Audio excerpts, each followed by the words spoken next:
What's up, meatheads? Back for another Meathead Minute. How's it hanging? Using that as a really cheap pun for what we're going to talk about today, and that's dead hangs. Now, dead hangs have been popularized by a number of different people in the strength and fitness community. I heard about them first from Chris Duffin. Max Shank is a big advocate of them, but they're also of use in the physical therapy and medical community as well. I actually recommend them to a lot of my patients who have back and shoulder problems.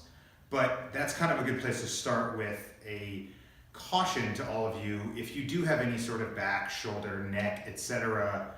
issue, make sure you get that evaluated before you start adding dead hangs to your training.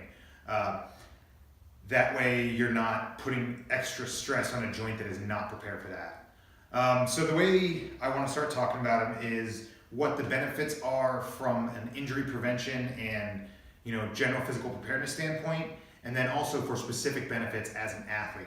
So first of all, dead hangs, I prescribe them primarily to my patients for stretching their lats, which many of us have very, very tight lats, especially those who sit in front of the computer or lift anything overhead frequently. In addition to decompressing the lumbar spine, that lengthening of the spine just from the weight of your legs pulling down can actually act as its own inversion table, and that's why I usually will prescribe it. In addition to those benefits, it teaches you how to have proper overhead position, because let's face it, you're going to be really uncomfortable in the hang if you don't. And it really works on your grip strength, which leads us into why it's good for general physical preparedness and why it's good for athletes. Grip strength is important for every single sport. There's not a single sport you're going to find, even golf or tennis, anything like that, in addition to all the strength sports, where grip strength is not important. So hanging from a bar such as this one is a great way to work on your grip strength without overloading your axial spine.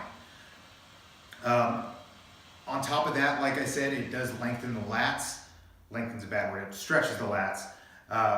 Those of us who press overhead a lot, throw, golf, basketball, anything of that nature, the lats get tighter and tighter because they get used so much.